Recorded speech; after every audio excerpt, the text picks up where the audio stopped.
तो हम लोग पढ़ने जा रहे हैं पीसी 12, 16 और 21 का सबसे इम्पोर्टेंट टॉपिक, और वो है chapter works account. Works account के बारे में हम लोगों ने पहले ही देख रखा था कल की क्लास में। आज ये इसका दूसरा वीडियो है, इसलिए हमने इसको नाम दिया है 6.2। वर्क्स अकाउंट के बारे में अपने को पहले पता चल गया है कि कैश अकाउंट और स्टॉक अकाउंट दोनों से रिलेटेड ट्रांजैक्शन इसमें शामिल होते हैं। उसके अलावा डिवीजन में और सब डिवीजन में आपने जो कल पढ़ा था उसमें ये पढ़ा था कि कॉस्ट ऑफ वर्क और ट्रांजैक्शन ऑफ कॉन्ट्रैक्टर से रिलेटेड जो भी रिकॉर्ड रखे जाते हैं वो दोनों के दोनों ही, यानी सारे के सारे ही आप वर्क्स अकाउंट में कंसीडर करते हैं, क्योंकि डिवीजन और सब डिवीजन दोनों में ही जो भी आंकड़े रखे जाते हैं, रजिस्टर मेंटेन किए जाते हैं, इसमें शामिल हैं। इसीलिए ये इंजीनियर्स के लिए भी बहुत इंपॉर्टेंट है। यही मैंने आपको कल की क्लास में बतलाया था। कल की क्लास में हम लोगों ने देखा था इनिशियल रिकॉर्ड के बारे में, और 3 तरह के इनिशियल रिकॉर्ड हमने देखे थे। पहला इनिशियल रिकॉर्ड है मास्टर रोल, और उसके साथ में था कैजुअल लेबर रोल, एमआर, ठीक है, और सीएलआर। दूसरा इनिशियल रिकॉर्ड था एमबी, और तीसरा इनिशियल रिकॉर्ड था वर्क चार्ज एस्टेब्लिशमेंट बिल। तो ये 3 तरह के इनिशियल रिकॉर्ड हमने कल की क्लास में देखे थे। कल हमने मास्टर रोल के बारे में थोड़ा बहुत जाना था, कैजुअल लेबर रोल के बारे में भी थोड़ा बहुत जाना था। एक्चुअली हमने बाकी लोगों के बारे में जाना था, लेकिन आज हम लोग एमबी से स्टार्ट करेंगे। एक्चुअल में एमबी से स्टार्ट नहीं करेंगे, आज हम लोग कैश से स्टार्ट करेंगे, कैश अकाउंट से। और कैश अकाउंट जो है वो 10.2 में दिया गया है, तो कोई भी आदमी 10.2.1 पढ़ना शुरू कीजिए।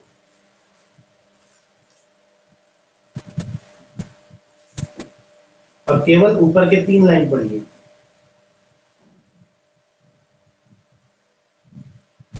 पढ़िए।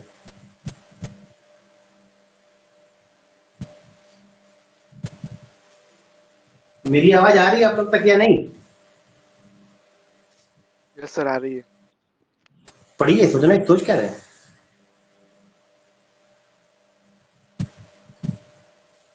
हेलो, आज कोई मूड में नहीं लगता है, नो प्रॉब्लम, नहीं पढ़ देता। देखिए लिखा हुआ है cash charges on work consist of payment to labours and to contractors. तो इसका मतलब क्या हुआ कि कैश अकाउंट जो होता है, पेमेंट की जाती है इसको किसको? टू लेबर को और टू कॉन्ट्रैक्टर को, ठीक है। ये 2 तरह के है ना। अब लेबर को 3 तरह के पेमेंट किए जाते हैं, ए, बी और सी। आपके यहाँ पे ए और बी और सी में पेमेंट टू लेबर में लिखा हुआ है, ए है डिपार्टमेंटल लेबर, ठीक है, डिपार्टमेंटल लेबर। और ये कहाँ लिखा हुआ है? 10.2.3 में, ठीक है। इसका बी नीचे लिखा हुआ है, और वो क्या है? Labour engage through a contractor, ठीक है, थ्रू कॉन्ट्रैक्टर। और ये कहाँ लिखा हुआ है? 2.5 में। और सी लिखा हुआ है ट्रैवलिंग एक्सपेंसेस।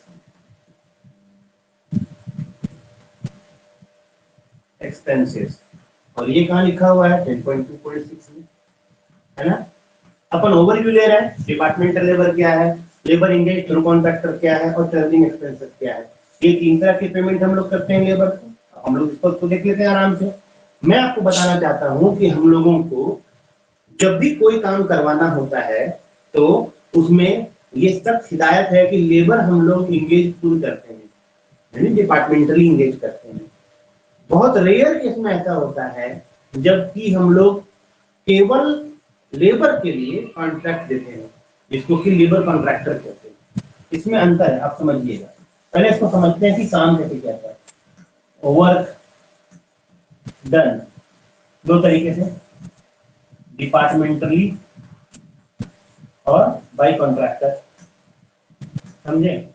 जब डिपार्टमेंटली करवाया जाता है, ध्यान से सुनिएगा, जब डिपार्टमेंटली करवाया जाता है, समझे कि नहीं, तो सारा आइटम हम खुद सप्लाई करते हैं, ठीक है, और कॉन्ट्रैक्टर केवल लेबर कॉन्ट्रैक्ट करता है, ठीक है। और अगर कॉन्ट्रैक्टर से हम काम करवाते हैं तो वहां पर कॉन्ट्रैक्टर को आइटम भी सप्लाई करना होता है और लेबर भी देना होता है, ठीक है। लेकिन डिपार्टमेंटली भी दो तरीके से हो सकता है, बाय कॉन्ट्रैक्टर भी हम आएंगे नहीं, क्योंकि बाय कॉन्ट्रैक्टर तो यहाँ वाला है ना।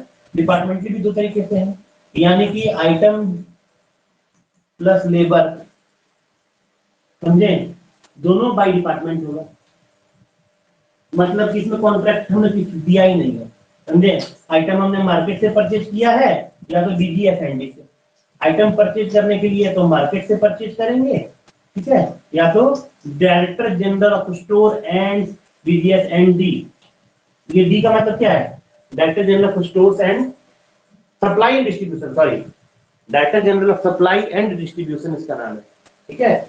तो अपन आइटम परचेज करते हैं, इसमें कॉन्ट्रैक्टर का कोई लेना देना नहीं है, इसमें सप्लायर का लेना देना है, और लेबर हम खुद हायर करते हैं डिपार्टमेंटली पहले केस में, ठीक है। जब हम लेबर भी खुद हायर करते हैं तब हम इसकी एंट्री करते हैं मास्टर रोल में, ठीक है, मास्टर रोल में इसकी एंट्री करते हैं, पेमेंट करते हैं डिपार्टमेंटली, राइट।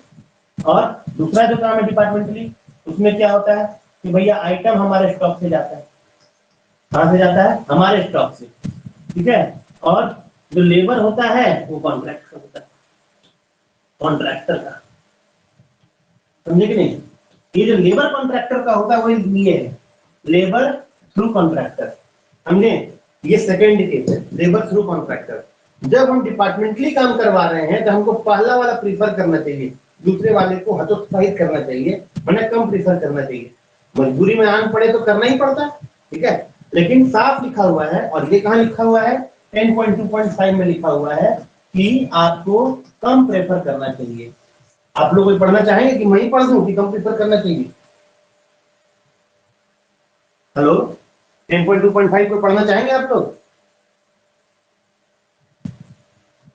हेलो, सबकी तबीयत खराब हो गई है क्या? नहीं सर, मैं खाना खा रहा हूँ कि नहीं, और को बोलिए। Instead of buy जोर से पढ़िए, जोर से 10.2.5 जोर से पढ़िए। The payment of daily labor through a contractor instead of by master role in the usual way is objectionable in principle. वही तो मैं कह रहा हूँ, ये वाला जो है ना, सामान्य वे में ऑब्जेक्शनेबल, यूजुअल वे में ऑब्जेक्शनेबल, यूजुअल वे में ये है ऑब्जेक्शनेबल, यूजुअल वे में इसको नहीं करते हैं, ये लिखा हुआ है। आपको ये वाला करना चाहिए यूजुअल में। अगर आप काम डिपार्टमेंटली करवा रहे हैं तो समझ रहे हैं, ये जो आप पेमेंट कर रहे हैं, ये फर्स्ट पोर्शन जो है टू लेबर का 3 केस बनता है, वो तब जब आप काम डिपार्टमेंटली करवा रहे हैं तब, और जब टू कॉन्ट्रैक्टर का होगा तो सारा काम आप कॉन्ट्रैक्टर को आपने दे दिया, ना तो अपना लेबर है ना तो अपना सप्लाई है। अभी मामला क्लियर है, अलग अलग दोनों समझ में आ रहे हैं आप लोगों को? हेलो, आया ना, बोलिए सर। आ रहा है सर, आ रहा है सर, आ रहा है। लास्ट वाला जो ट्रैवलिंग एक्सपेंसेस वाला मामला है ना 10.2.6, ये कह रहा है कि मान लीजिए कि जो वर्क साइट है वो बहुत दूर है और वहां पे कोई लेबर नहीं मिलता है, मान लीजिए रेगिस्तान में, ठीक है, वहां पर रेगिस्तान में मान लीजिए घने जंगलों में कोई वाटर मतलब कोई रिवर प्रोजेक्ट है, रिवर वैली प्रोजेक्ट, वहां पर कोई लेबर नहीं मिलता है और आपको मार्केट से लेबर हायर करके उस साइट तक ट्रेवल करा करके लेके जाना पड़ता है। ऐसी स्थिति में जो ट्रैवलिंग कॉस्ट है वो किसमें इंक्लूड किया जाएगा, कॉस्ट ऑफ द वर्क में कि अदर एक्सपेंसेस में? तो आपको 10.2.6 पढ़ना होगा इसके लिए। 10.2.6 पढ़िए, पढ़िए। When it is necessary to bring laborers and artificers from a distance, they may be allowed wages for the number of days occupied in the journey to and fro from the site of the work, if they join the work with proper dispatch. At the discretion of the divisional officer, bona fide travelling expenses may also be allowed to them. The above charge must be borne by the estimate of the work. Yes, इसका मतलब क्या है कि जब आपने estimate बनाया तब आपको इसमें डिटेल करना था, समझ रहे हैं? तो यहाँ पे 3 तरह के लेबर के पेमेंट है। एक, जब आप लेबर को डिपार्टमेंटली इंगेज करते हैं तब पेमेंट किस पे करते हैं, मास्टर रोल पे, समझे कि नहीं? दूसरा, जब आप लेबर को कॉन्ट्रैक्टर के थ्रू इंगेज करते हैं तब पेमेंट मटेरियल पे होना ही नहीं है, पर यूजुअल वे में ऑब्जेक्शनेबल है। तो ये कब होता है, अमूमन कब होता है? याद कीजिए, थोड़ी देर पहले हम लोगों ने पढ़ा था, वो क्या पढ़ा था हमने? कैजुअल लेबर रोल, CLR पढ़ा था कि नहीं? कैजुअल लेबर रोल हम लोग कब हायर करते हैं? इन एक्सेप्शनल केसेस, इन अर्जेंट केसेस। अर्जेंट केसेस में हायर करते हैं। तो जब आप 10.2.5 पढ़िएगा तो उसमें तो लिखा हुआ है कि यूजुअल वे में ऑब्जेक्शनेबल है, उसके आगे भी लिखा हुआ है in a case of great emergency. 10.2.5 का यूजुअल वे के बाद में कोई पढ़िए, in a case of great emergency, आगे पढ़िए। In a case of great emergency, it may sometimes be found impossible to employ labor otherwise than through a contractor. Should it be possible in such a case to determine the quantities of work done after its completion or at intervals during its progress, it is expedient to pay the contractor at suitable rates on the basis of work actually executed. ठीक है, मतलब आपको समझ में आ गया होगा। ठीक है, कि केवल इमरजेंसी के केस में ही आपको इसको जो है ये वाला सेकंड केस है, लेबर थ्रू कॉन्ट्रैक्टर आपको हायर करना है। ठीक है, अदरवाइज यूजुअली में इसको ऑब्जेक्शनेबल ही है, अवॉइड करना है। ठीक है, but if as in the case of urgent repair of cannot detail, casual labour roll वाले मामले में this method of payment is not practicable. It is permissible to pay the contractor on the basis of the number of labor employed day by day, his own profit of commission being either included in the rate allowed. यहाँ पे जो practical है वो 15% उनको मिलता है, किसको? Labour contractor को।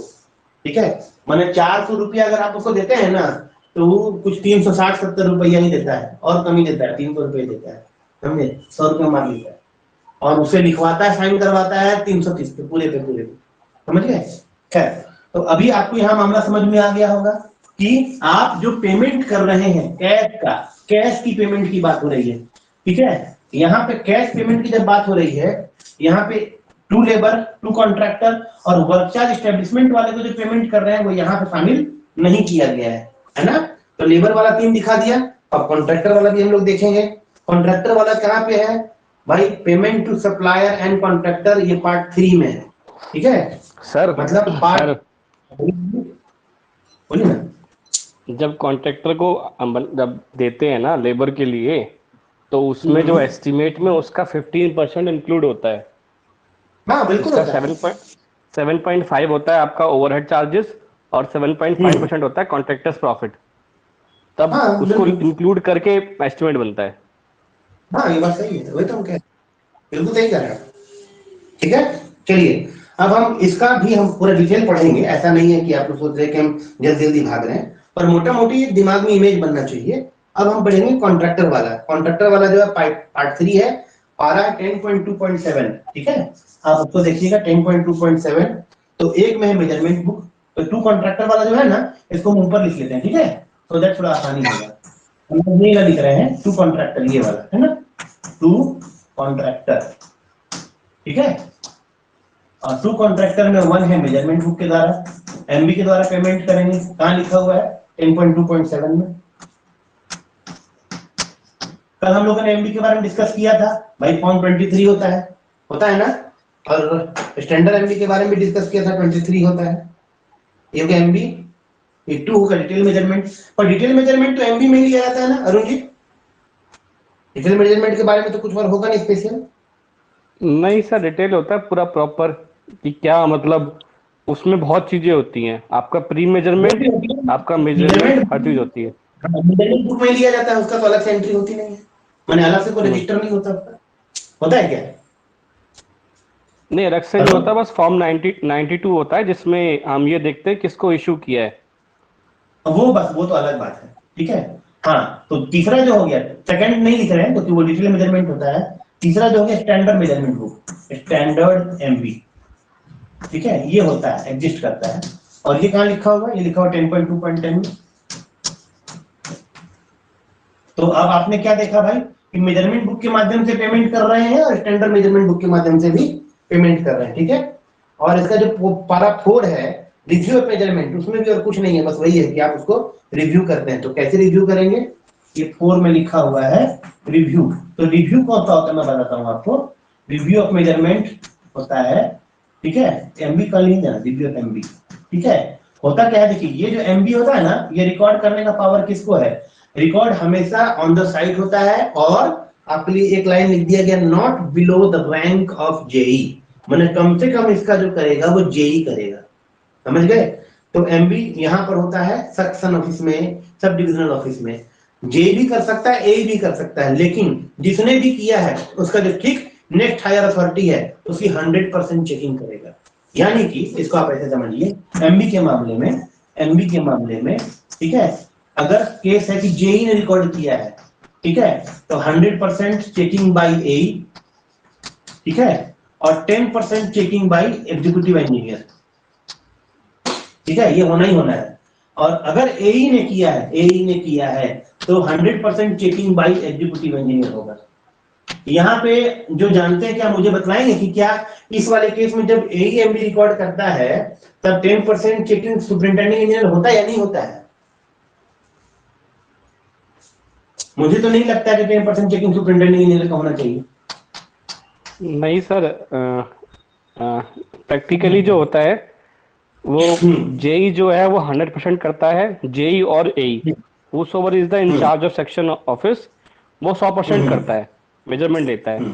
बट जो एसडीओ होता है, एसडीओ 50% सिर्फ चेक मेजरमेंट करता है, और एग्जीक्यूटिव इंजीनियर जो डीओ होता है, प्रैक्टिकल के बारे में नहीं जाएंगे, बुक में जो लिखा होगा वो ये लिखा होगा कि जब जेई करेगा, लिखेगा, तो जेई के लिखे को 100% एई चेक करेगा, 10% एग्जीक्यूटिव इंजीनियर चेक करेगा, ठीक है। लेकिन इसका ये मतलब नहीं कि एई नहीं लिख सकता है, एई भी लिख सकता है, ठीक है। एई लिखेगा तो 100% चेकिंग उसके नेक्स्ट हायर अथॉरिटी को करना पड़ेगा, ठीक है ना।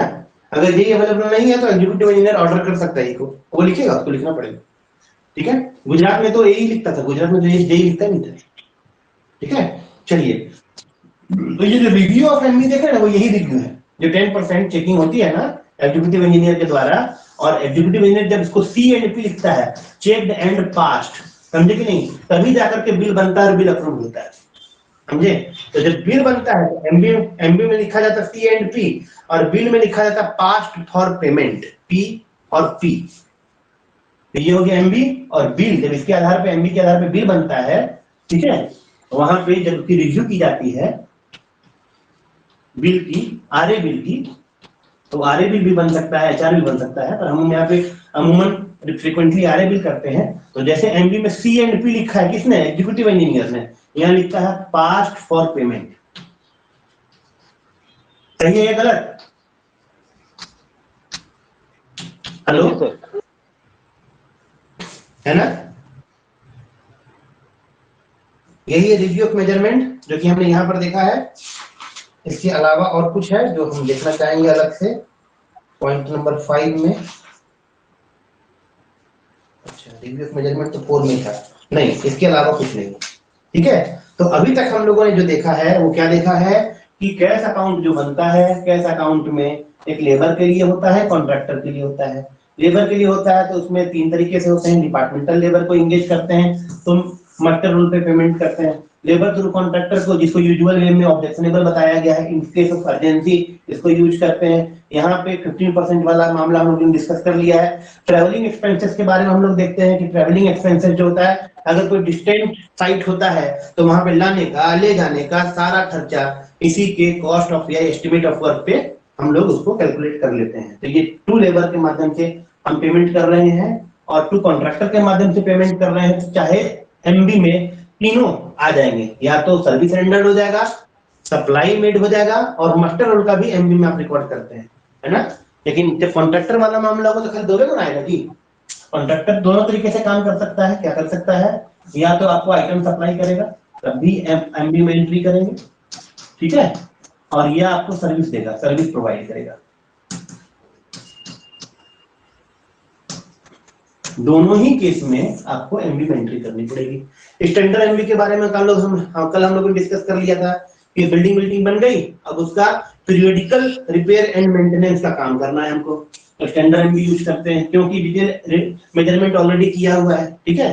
तो periodical repair and maintenance for the purpose of building, ठीक है, यहाँ हम लोग स्टैंडर्ड एमबी यूज करते हैं। और रिव्यू ऑफ एमबी का मतलब क्या है भाई? एमबी जिसने लिखा है उसको, उसके आधार पर बिल बनेगा तो पेमेंट करना होगा। तो रिव्यू किया जाता है कहाँ पे? डिवीजन में। एक्चुअली डिवीजन में ही नहीं, जेई ने लिखा तो सब डिवीजन में भी रिव्यू किया जाएगा, फिर डिवीजन में फाइनल रिव्यू किया जाएगा और एमबी में लिखा जाएगा चेक डन पास्ट। उसके आधार पे जो बिल बनेगा उसमें लिखा जाएगा पार्ट फॉर पेमेंट और फिर पेमेंट होगा। तो ये एक मोटा मोटा समझ में आ गया आप लोगों को? किसी को उतारना है या फिर वीडियो से आप लोग उतार लेंगे, मैं मिटा दूं? हाँ सर। है ना? तो अब हम लोग आते हैं वापस से यहाँ पे कैश अकाउंट हम लोगों ने पढ़ना शुरू किया, ठीक है?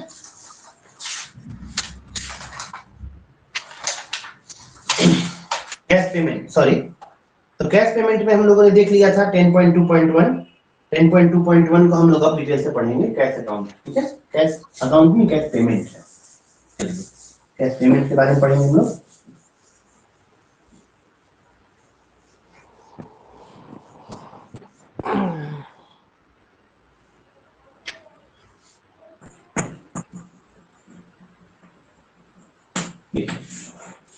कैश पेमेंट जैसा कि हमने बताया, इसका पहला वाला हम लोग टू लेबर के लिए हम लोग पढ़ रहे हैं, ठीक है? पर उसमें भी पहले इंट्रोडक्टरी पढ़ रहे हैं। इंट्रोडक्टरी में लिखा हुआ है कि टू लेबर और टू कॉन्ट्रैक्टर को पेमेंट करना है। इसमें एक चीज लिखा हुआ है कि जब आप सप्लाई लेते हैं आइटम की, तो सप्लाई चीजें सप्लायर से ले सकते हैं और थ्रू डीजीएसएनडी से ले सकते हैं। जब सप्लायर से लेते हैं तो कोई प्रॉब्लम नहीं है, ठीक है? लेकिन जब आप डीजीएसएनडी से लेते हैं तब दो तरीका बनता है। क्या बनता है देख लीजिए। आपका 8658 हेड है और उसमें सब मेजर हेड 00 और है material purchase settlement suspense, MPSS, material purchase settlement suspense account, ये हेड है। इसके बारे में आप लोग वाकिफ हैं हाँ या ना? जल्दी बताइए। हेलो? हाँ सर। ऐसे जल्दी रिस्पॉन्स किया कीजिए, ठीक है ना? देखिए, आपको स्टॉक वाले चैप्टर में पढ़ाया गया था कि एक महीने के अंदर में पेमेंट किया जाता है, विद इन अ मंथ। अगर with in a month payment नहीं होता है, समझे कि नहीं, तो आप उसको MWA में डाल देते हैं, मिसलेनियस पब्लिक वर्क्स एडवांस। कि हमने घुसा दिया है मिसलेनियस वर्क्स एडवांस में, सेल्स ऑन क्रेडिट में डाल देते हैं, ठीक है? कब? जब आपका एक महीने में पेमेंट नहीं हुआ है। ये नॉर्मल सप्लायर के केस में किया जाता है, समझे? Normal supplier. पर डीडीएसएनडी के केस में ऐसा नहीं किया जाता है। डीडीएसएनडी अपना गवर्नमेंट डिपार्टमेंट है, ठीक है? तो यहाँ पे क्या किया जाता है भाई, आपको लिखा हुआ सबसे नीचे line, major head 8658 suspense account, उसके नीचे 129 मटेरियल परचेज सेटलमेंट अकाउंट, और उसके भी नीचे दो सब हेड खोले जाते हैं, ठीक है? तो ये आपका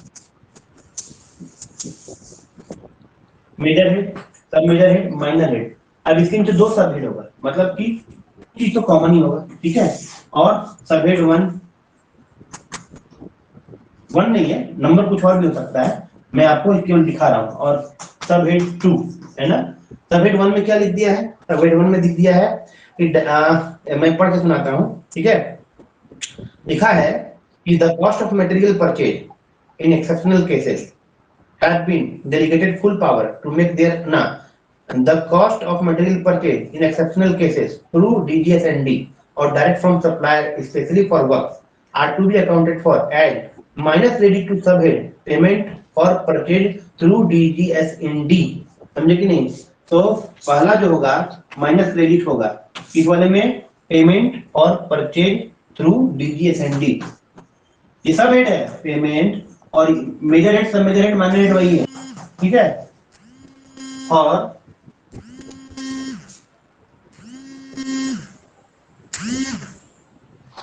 हेलो, हाँ, मेरी आवाज आ रही है आप लोगों को? ठीक है? हाँ सर। हाँ, purchase, payment for purchase through DGS&D, ठीक है? और उसी में क्रेडिट, जबकि हम माइनस क्रेडिट दिया है, इसका कौन-सा क्रेडिट जाएगा? इसको कौन-सा क्रेडिट जाएगा? जाएगा एज माइनस क्रेडिट टू सबहेड 1 है if payment not made in the same month in which stores have been received, the counter will be as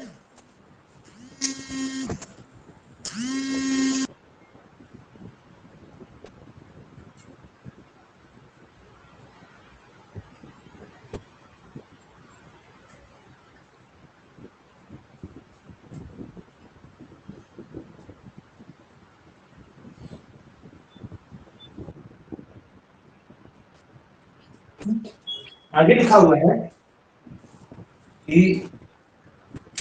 payment not made in the same month in which stores have been received or accounted will be by credit to survey purchase pending adjustment of payment to supplier. Both the surveys are to be opened under the minor head 129 material purchase settlement section. ठीक है, ये तो तब हुआ जब आपका same month में payment हो गया, payment for purchase to bills and due, ठीक है। और अगर सेम मंथ में पेमेंट नहीं हुआ, समझे कि नहीं, तो यहाँ ही माइनस क्रेडिट भी होगा, लेकिन वहां पर जो सर्वेड होगा वो सर्वेड होगा purchase pending adjustment, purchase pending adjustment, समझे। यहाँ पे if not paid in same month,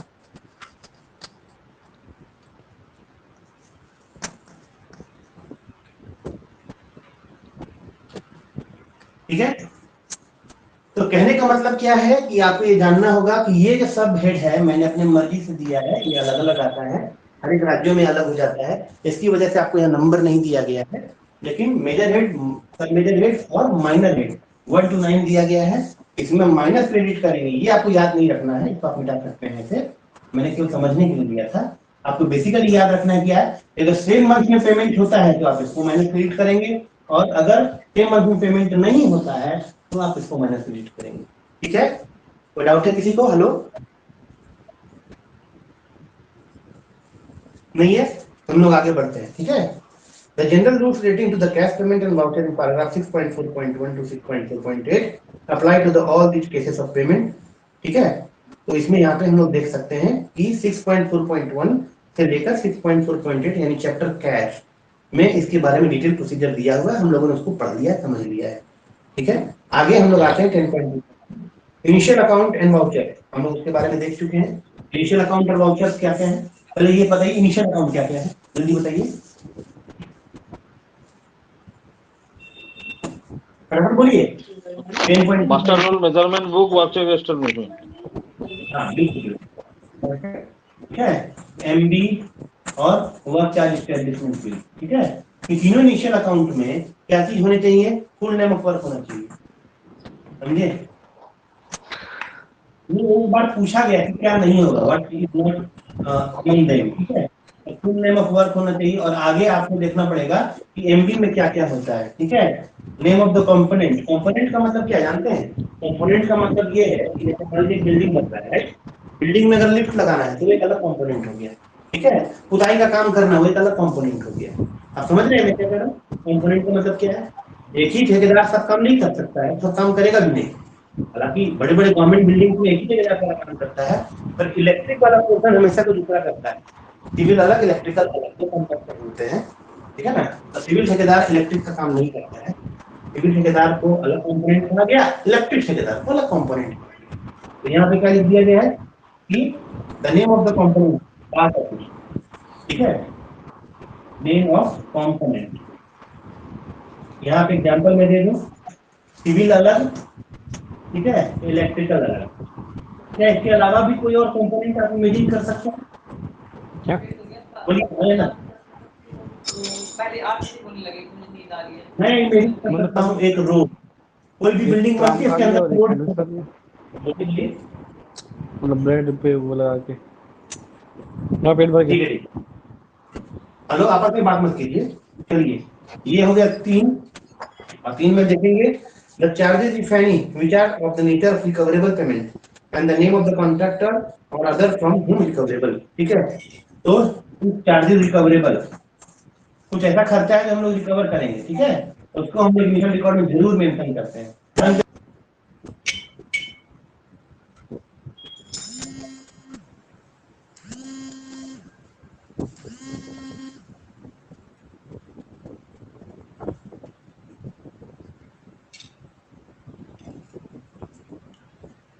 recoverable, name of the contractor, name of the contractor। अब कहेगा रिकवरेबल क्या चार्ज होता है, रिकवरेबल चार्जेस जो भी एडवांसेस हैं, जैसे कि एडवांस पेमेंट, ठीक है, जैसे कि टेम्पोररी एडवांस, ये सब रिकवरेबल होता है ना। जैसे कि मोबिलाइजेशन एडवांस, नहीं टेम्पोररी एडवांस तो इसका नहीं होगा, सिक्योर्ड एडवांस होगा, ये सब रिकवरेबल होता है, ठीक है। और मोबिलाइजेशन एडवांस, ठीक है, ये सब रिकवरेबल होता है। इसके लिए भी आपको इनिशियल रिकॉर्ड में तीनों में अगर जांच का देता होगा। अच्छा, ये तो हो गया recoverable through contractor. Worker establishment bill में भी कुछ रिकवरेबल हो सकते हैं। उदाहरण के तौर पे उन लोग भी कंप्यूटर एडवांस दे सकता है, हाउस बिल्डिंग एडवांस दे सकता है, उसको भी हम लोग रिकवर कर सकते हैं। तो फिर वैसे चीजों को भी वहां पे नेम ऑफ द कॉन्ट्रैक्टर नहीं होगा, नेम ऑफ द एम्प्लॉय हो जाएगा। इस केस में नेम ऑफ द एम्प्लॉय होगा ना।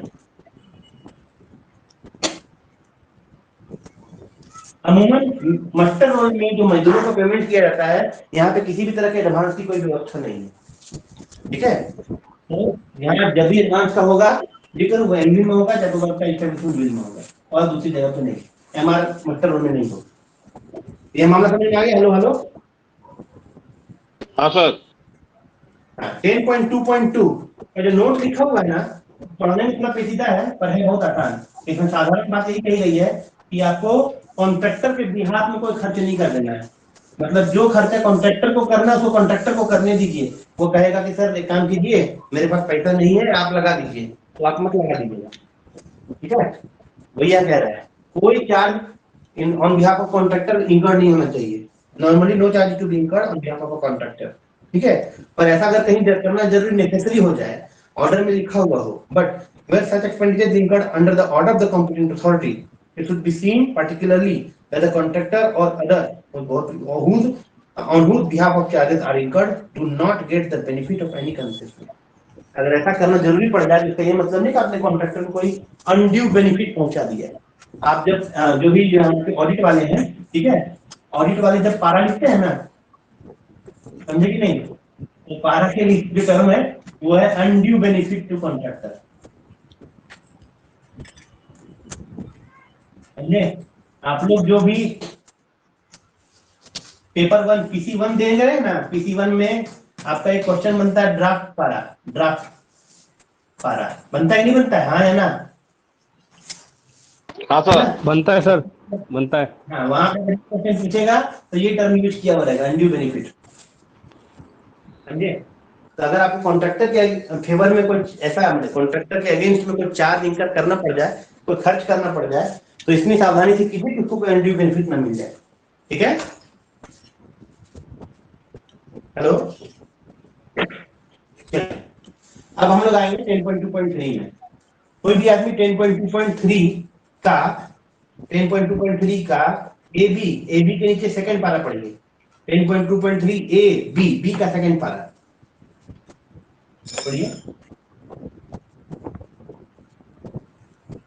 For all the laborers and workmen employed on muster rolls, Form CPWA 21, a daily labor report in Form CPWA 30, indicating the number of laborers and workmen employed is required to be sent on each day to the SDO, public DO, and any जोर से पढ़िए, जोर से पढ़िए। and any discrepancies between labor reports and muster rolls should be investigated as soon as the latter are received for payment. तो note पढ़िए, basically note पढ़ने के लिए आपको दिया है। Labor reports for muster rolls containing 15 persons or less are not required to be sent. अब देखिए, जब हम पढ़ रहे हैं 10.2.3, तो हम लोग पढ़ रहे हैं डिपार्टमेंटल लेबर के बारे में, और डिपार्टमेंटल लेबर के बारे में हम लोग पढ़ रहे हैं, तो हम लोग पढ़ेंगे मस्टर रोल के बारे में। और मस्टर रोल जो है CPWA 21 होता है, ये हम लोग कल देख चुके हैं। कल हम लोग ये भी देख चुके हैं कि मस्टर रोल में किसकी एंट्री की जाती है। ये कहाँ लिखा हुआ है? लिखा हुआ 10.2.4 का सीन है, ठीक है। 10.2.4 का सी में लिखा है कि मस्टर रोल जो होता है दो पार्ट में होता है, पार्ट 1, ठीक है, एंड 2। और पार्ट 1 में किसकी एंट्री की जाती है? एंट्री की जाती है daily attendance and absence of labour, ठीक है। डेली अटेंडेंस, एब्सेंस तो अपने आप समझ में आ गया, ठीक है। अटेंडेंस, नॉट अटेंड तो एब्सेंस हो जाएगा। एंड द फाइन्स इन्फ्लिक्टेड, ठीक है। यहाँ पे आपको ये समझ में आ गया होगा कि आप ऐसा करेंगे कि मास्टर रोल CPW 21 के पार्ट 1 में आप डेली अटेंडेंस एंट्री करेंगे, ठीक है। और यहीं पे आगे लिखा हुआ है कि मेंबर ऑफ, नहीं उसी में पहला जो लिखा हुआ ए 10.2.3 का ए, वो हम लोगों ने कल देख लिया था कि परमानेंट और टेम्पररी एम्प्लॉय जो होगा उसका डायरेक्शन एंड एडमिनिस्ट्रेशन में बुक किया जाएगा, जबकि वर्क एस्टेब्लिशमेंट का खर्चा direct cost of the work में बुक होगा। यहाँ पर जो हमने आपको पढ़ाया वो क्या पढ़ाया, for all the labours and workman employed on work master roll form CPWA 21, जो भी लेबर एम्प्लॉय किया जाएगा मास्टर रोल के आधार पर, उसका एक daily labour report form CPW 30 में बनेगा। समझे, इसका एक डेली लेबर रिपोर्ट बनेगा, डेली लेबर रिपोर्ट। समझे, और डेली लेबर रिपोर्ट होगा क्या, मास्टर रोल आपके पास रह जाएगा। मास्टर रोल कहाँ रह जाएगा, सब डिवीजन में रह जाएगा। समझे, मास्टर रोल डिवीजन नहीं जाता है, लेकिन डेली लेबर रिपोर्ट जो होता है ना, एक रिपोर्ट है जो डिवीजन में जाता है। समझे, आगे लिखा हुआ है indicating the number of labours and workman employees is required to be sent on each day, हर डे, एवरी डे। ठीक है, एवरी डे टू डिवीजन। ठीक है, हर एक दिन डिवीजन में जाता है, नहीं, on each day to sub divisional officer और डिविजनल ऑफिसर, मैंने दोनों को जाता है, सब डिवीजन ऑफिस और डिवीजन ऑफिस दोनों को जाता है। ठीक है, and any discrepancies between labour report and master roll, और डेली लेबर रिपोर्ट और मास्टर रोल में किसी भी तरह की कोई डिस्क्रिपेंसी है उसको तुरंत दूर किया जाना चाहिए। क्वेश्चन ये पूछा गया है, एमसीक्यू बनता है कि labour report for master roll containing 50% और less are not required to be sent. ये जो डेली लेबर रिपोर्ट है CPWA 30, ठीक है, इफ 15 और लेस, यही ना है 15 और लेस, ठीक है, और लेस।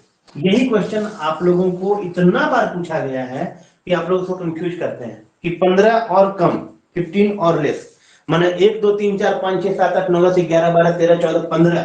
अब क्वेश्चन में क्या ऑप्शन डाला गया है जो राही सर ने बनाया है, उसमें डाला गया है कि 15 और लेस, लेस देन 15, तो लेस देन 15 का मतलब 14, तो लेस देन 15 नहीं होगा। 1 से गिनना शुरू कीजिए और 15 तक जाइए। समझे, 5 6 7 8 9 10 और 11 12 13 14 15। समझे, तो मैंने अप टू 15 समझ लीजिए, 15 और लेस का मतलब यही है। समझे, तो ऐसी स्थिति में जब 15 तक रहेगा आपको CPWA 30 को डिवीजन को नहीं भेजना है, नॉट रिक्वायर्ड टू सेंड। यही क्वेश्चन है जो MCQ बनता है। ठीक है, तो यहां मामला समझ में आ गया आप लोगों को, है ना? हाँ सर। 10.2.4 पढ़िए फटाफट। Subject to such departmental instructions as are issued from time to time, muster rolls should be prepared in Form CPWA 21 and dealt with in accordance with the following rules. क्या rule? Number 1. One or more muster rolls should be kept. Hello. Should be kept for each work, but muster rolls should never be prepared in duplicate. It is permissible, however, to keep one muster roll for laborers employed upon a several small works, in case in which the total unpaid wages may conveniently be recorded as relating only to the larger work in the group. B. Laborers पहला है कि एक MR एक master role एक work के लिए होगा और डुप्लीकेशन अलाउड नहीं होगा, ये नहीं लिखा हुआ है? हाँ सर। लेकिन it is permissible कब, however to keep one master roll for laborers employed upon several small works। समझे, एक master roll several small work के लिए भी अलाउड किया गया है। समझे, 1 MR सेवरल स्मॉल वर्क। ठीक है, हेलो, समझ में आई बात, है ना? MR पे जो पेमेंट होगा, पेमेंट ऑन MR, वो होगा वीकली और अदर टाइम इंटरवल, ये नहीं लिखा हुआ है? ठीक है, ये लिखा हुआ, दूसरा कुछ लिखा हुआ जी? वीकली कहाँ लिखा हुआ है? More than once a month, laborers may be paid more than once a month and paid period covered by each payment may be determined locally। अच्छा, determined locally है, ठीक है। Laborers may be paid more than once a month, माने एक महीने में ज्यादा बार भी पेमेंट किया जा सकता है। समझे, तो more than once a month, ठीक है, और the period which may be determined locally but separate rolls must be prepared for each period of payment. ठीक है, once paid on MR, ठीक है, न्यू MR is required. मैंने एक बार अगर आपने किसी मास्टर रोल पे पेमेंट कर दिया, समझे, वो एक हफ्ते में कीजिए, एक महीने में कीजिए, नो मैटर, समझे, क्लोज हो गया. Once paid on MR closed, समझे. अब आपको नया MR खोलना होगा, समझ गए. यही सी में लिखा होगा कि पार्ट 1 में क्या होगा, लेकिन पार्ट 1 में जब आप डेली टेंडेंस और फाइन इंप्लीकेटेड लिखते हैं तो उसमें कुछ केयर रखना होता है. तो part 1 in master roll in such a way, क्या देखना होगा आपको कि to facilitate the correct calculation of the net wages of each person for the period of payment. ठीक है, आप एक काम कीजिए, सी पढ़िए कोई भी. अच्छा, यहां तक किसी को कोई डाउट है, हाँ या ना? Hello, no sir. ठीक है, तो फिर सी पढ़िए फटाफट जल्दी. The daily attendances and absences of laborers and the fines inflicted on them should be recorded daily in part 1 of the master roll in such a way as to facilitate the correct calculation of the net basis of each person for the period of payment. तो हम लोग क्या लिखेंगे, क्या keyword क्या है, correct calculation of net wages, है ना. ये पहला लाइन का कीवर्ड है, राइट. अगला लाइन का कीवर्ड क्या है, to render difficult to tamper, हाँ, विद और to make unauthorised addition to. इसका मतलब इस तरीके से लिखना है कि ना तो उसको टेम्पर किया जा सकता है, ना चेंज किया जा सकता है, ना तो उसमें कुछ नई चीजें डाली जा सकती है, समझ गए. ना ही अल्टरेशन किया जा सके. हाँ, neither tamper not alteration, nor होगा ना, नॉर अल्टरेशन, है ना. और थर्ड क्या है, to facilitate the correct classification. ये हर जगह आएगा आपको, करेक्ट क्लासिफिकेशन, समझ रहे हैं, हाँ या ना. मेजर हेड माइनर डीओ सही लिखना होगा, है ना. मेजर हेड, सब मेजर हेड, माइनर हेड, सब एडिटल हेड, ऑब्जेक्शन सही लिखना होगा. ठीक है, चलिए यहाँ पे क्या है, डी. ये बहुत इंपॉर्टेंट है, डी पढ़िए फटाफट. After a master roll has been closed, payment thereon should be made as expeditiously as possible. Acknowledgement duly stamped where necessary should be obtained from each payee. जैसे मतलब पे आप पेमेंट कर रहे हैं, आपको उनका स्टाम्प लेना है, एक्नॉलेजमेंट लेना है.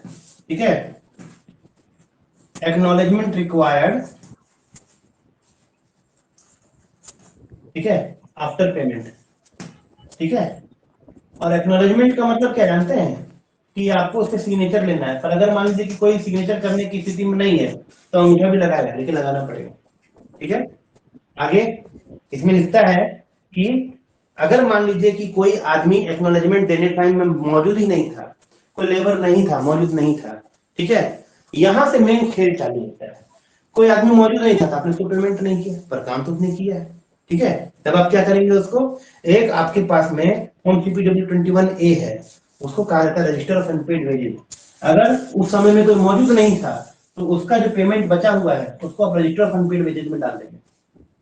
यहाँ पे इंपॉर्टेंट है, वो क्या है, CPW 21A. जो मेन खेल चालू होता है वो यहाँ पे चालू होता है, 21A, है ना. एक रजिस्टर है, ठीक है, ऑफ अनपेड वेजेस का. ये इंपॉर्टेंट है. किसी ने एक्नॉलेजमेंट नहीं दिया क्योंकि वो मौजूद नहीं था. और इसमें मजेदार बात क्या है कि एक लायबिलिटी है आपके ऊपर. ठीक है, ये क्या है, लायबिलिटी, है ना.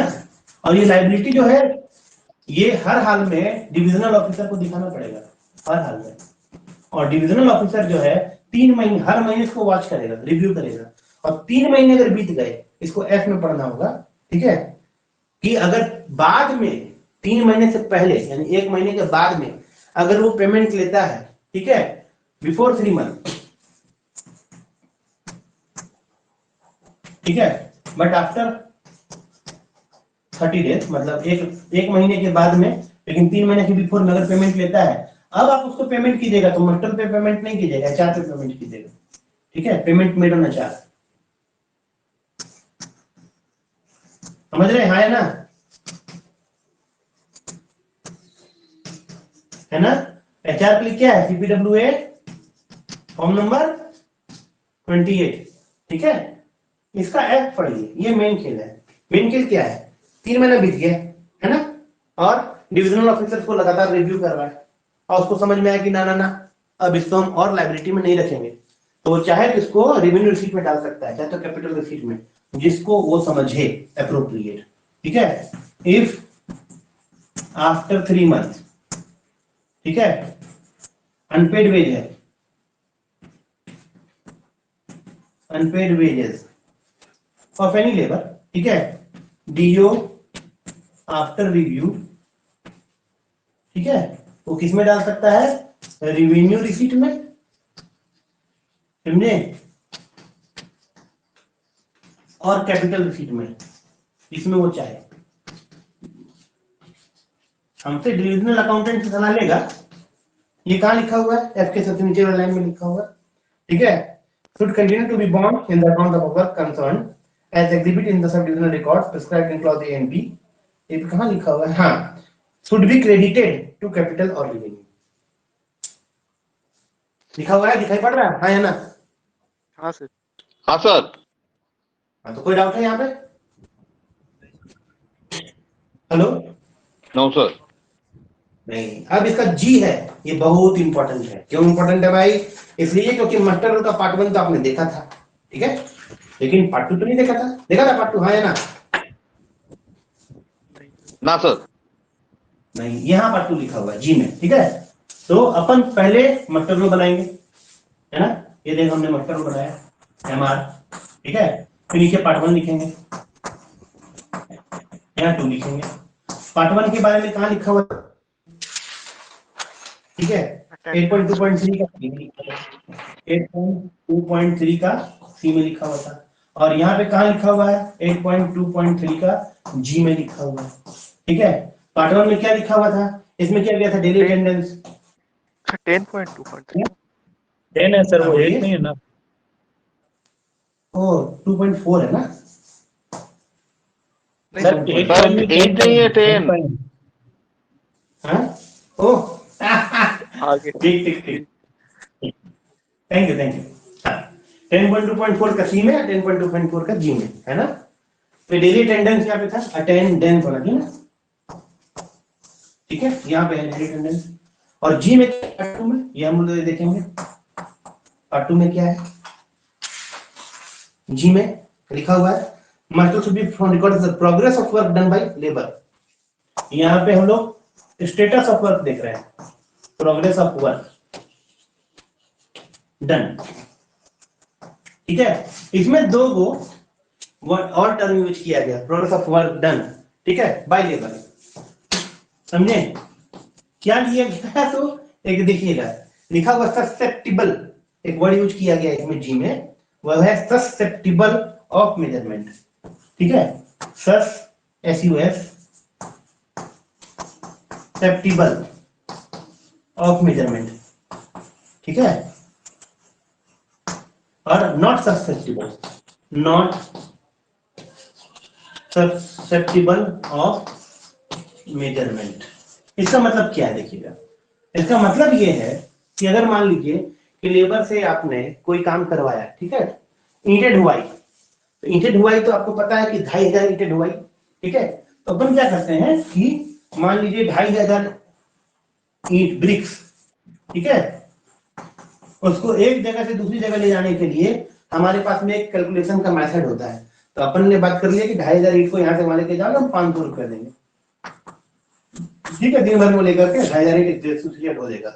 ये वो ससेप्टिबल ऑफ मेजरमेंट का मतलब है, आप इसको मेजर कर सकते हैं। पर मान लीजिए कि आपने जो मकान बनाया है उसको पानी से पटाया, ठीक है, तो पानी से पटाया तो टाइम तो गया भाई, पानी से पटाया आपने, पर वो आप मेजर नहीं कर सकते कि कितना पानी पटा दिया। आप समझ रहे हैं दोनों में क्या अंतर है? लेबर से जब आप काम करवाते नॉन काउंटेबल। हाँ, लेबर से जब आप काम करवाते हैं तो आप मिट्टी भी उठाकर फेंकवा सकते हैं, समझे, सफैया करवा सकते हैं, बहुत सारा काम लेबर करता है, घास काटेगा। पर आप जब घास काट देगा, सफैया कर देगा, आप उसको नॉट सब्सेप्टेबल ऑफ मेजरमेंट में रखिएगा, आप उसको काउंट नहीं कर पाइएगा। तो पहला वाला जो है सब्सेप्टेबल ऑफ मेजरमेंट है, वहां तो मेजर कर लिया गया है। जहां नॉट सब्सेप्टेबल ऑफ मेजरमेंट है वहां एक सर्टिफिकेट इशू करना पड़ता है। क्या करना पड़ता है यहाँ पे?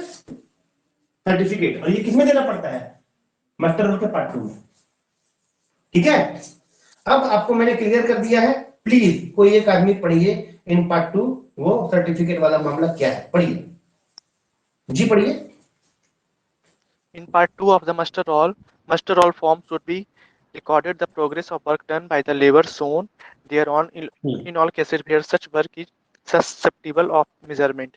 If the work is not susceptible of measurement, a certificate to this effect should be recorded. Clear है कि नहीं? हाँ सर, क्लियर है ना? बाकी आपको कैजुअल लेबर रोल के बारे में जो एच में लिखा हुआ है हम लोगों ने पढ़ लिया है, नोट 1 नोट 2 इतना इंपॉर्टेंट नहीं है। ठीक है, लास्ट में labour engage through a contractor भी हमने आपको बता दिया है कि केवल अर्जेंट मैटर पे करना चाहिए। और सी ट्रैवलिंग एक्सपेंसेस भी हमने बता दिया है कि डिस्टेंस वे में जाता है तो ट्रैवलिंग एक्सपेंसेस कौन बियर करता है। तो हमने कैश पेमेंट का जो पार्ट 1 था, ठीक है, वो हमने देख लिया है। पार्ट 2 जो है हम लोग कल देखेंगे, payment to supplier and contractor. So this is the end of the today's video. Thank you for watching me and listening me very carefully. Thank you very much, and respectable YouTube viewers, thank you to you also. Thank you very much.